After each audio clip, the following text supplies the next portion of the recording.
सच्चिदानन्दरूपाय विश्वोत्पत्त्यादिहेतवे तापत्रयविनाशाय श्रीकृष्णाय वयं नमः।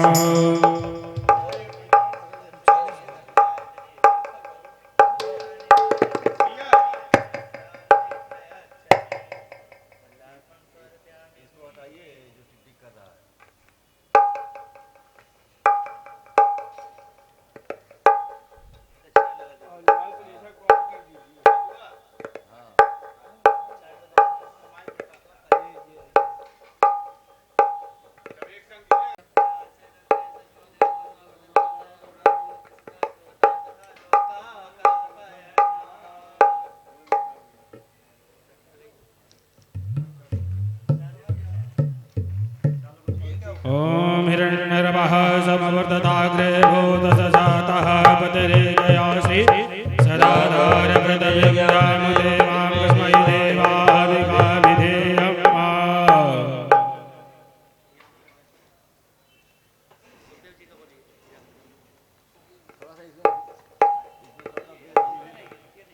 ओम नारायणं नमस्कृतं नरं चैव नरोत्तमं देवीं सरस्वतीं व्यासं ततो जयमुदीर्यते।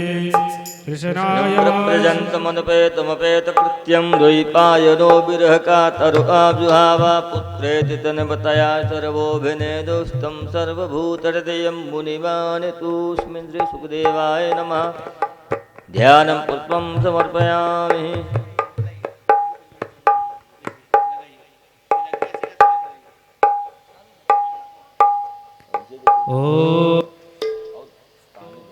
ओम नमो ब्राह्मण देवाय गौब्राह्मणाहिताय च जगद्धेत्राय कृष्णाय गोविन्दाय नमो नमः। कस्तूरी तिलकं ललाटे पटले वक्ताक्षरे कौसुभा नासाग्रे वरमौक्तिकं वेणुकरे कंगनम सर्वांगे हरिचन्दनसुललितं कंठे च मुक्ताबले गोपस्त्रीपरिवेष्टितो विजयते गोपालचूडामणि।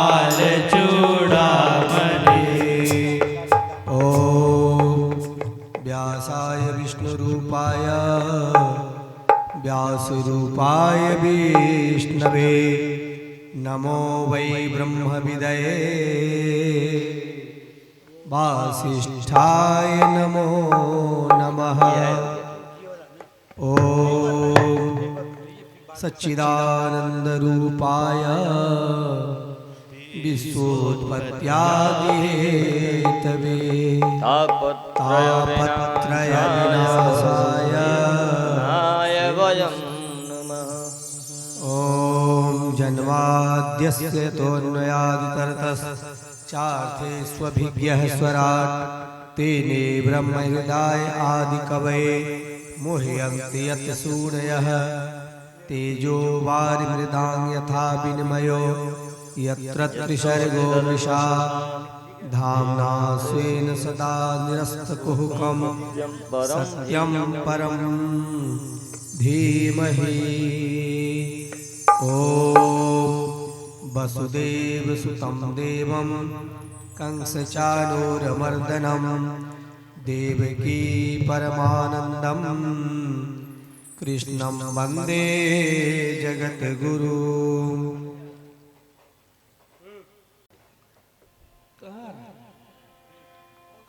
ज्वालामालन्दै नमः सर्वोपचारार्थे गन्धक्षत्पुष्पं समर्पयामि। कर्पूरगौरं करुणावतारं संसारसारं भुजगेन्द्रहारं सदा वसन्तं हृदयारविन्दे भवं भवानी सहितं नमामि। श्री भागवत भगवान की है आरती, पापियों को पाप से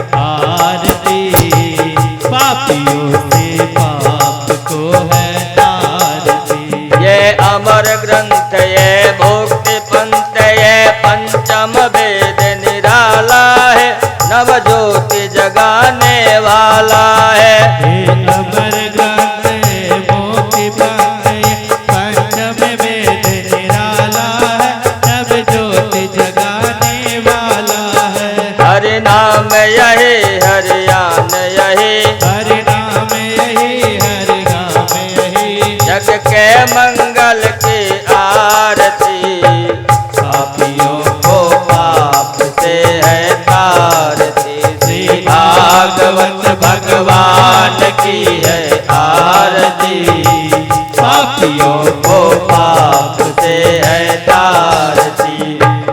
ये शांत गीत पावन पुनीत पापों को मिटाने वाला है, बिगड़े को बनाने वाला है। ये शांत गीत पावन पुनीत पापों को मिटाने वाला है, हरि दरस कराने वाला है।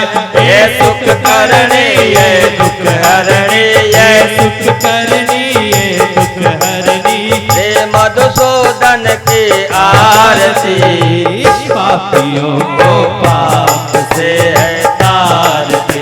हे भागवत भगवान की है आरती, पापियों को पाप से है तारती।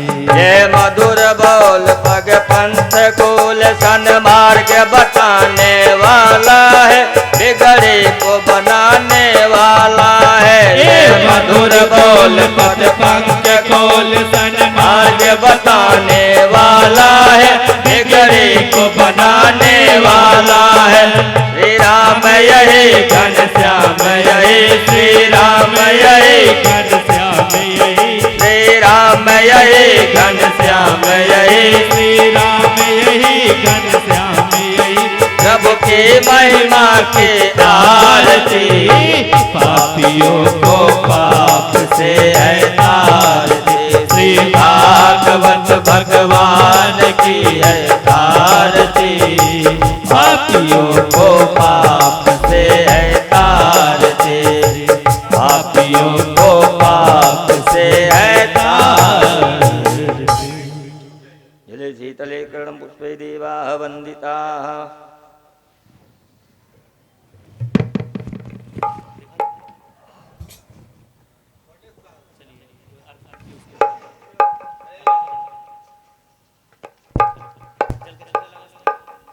ओम शांति देव शांति राभा शांति बृहस्पति शांति शांति देव शांति सामा शांति रेधि। हस्ते पुष्पाणि कृत्वा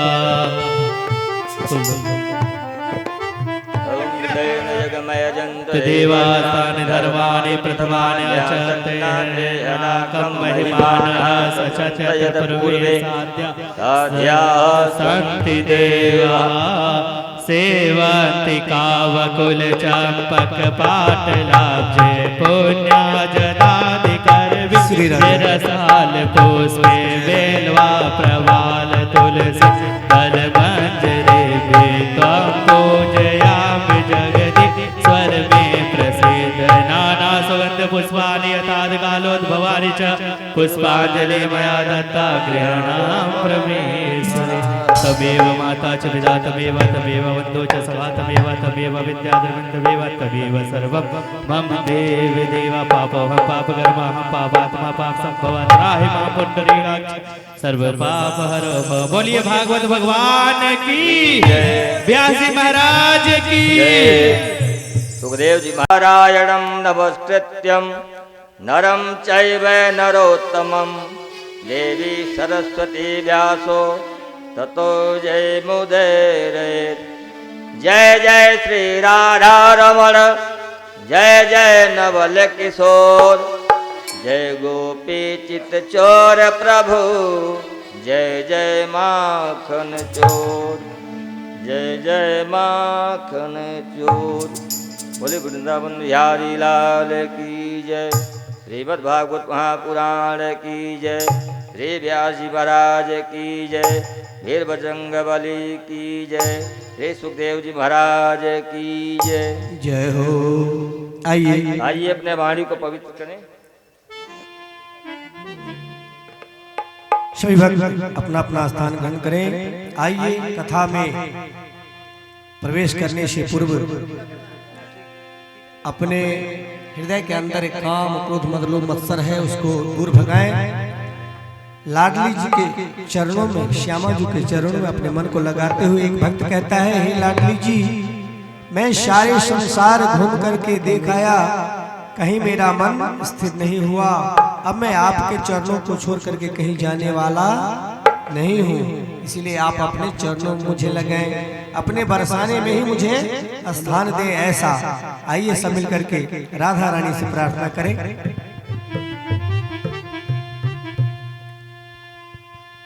बोलिए राधा रानी सरकार की जय।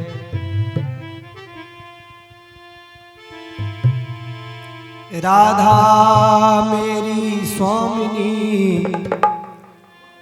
मैं राधा जू को दास, जन्म जन्म मोहि दीजियो श्री वृंदावन को वास।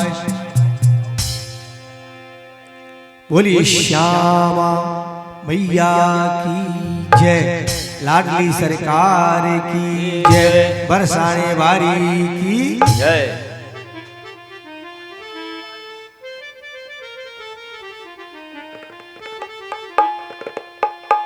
भक्त कहता है हे लाडली जू, हो मेरा मन नाही लागे जमाने में, मेरा मन नाही लागे जमाने में, लाडली श्यामा जू रख लो परेशाने में, लाडली श्यामा जू रख लो परेशाने में, मेरा मन नाही लागे जमाने में, मेरा मन नाही लागे जमाने में, लाडली श्यामा जू रख लो परेशाने में, लाडली श्यामा जू रख लो परेशाने में।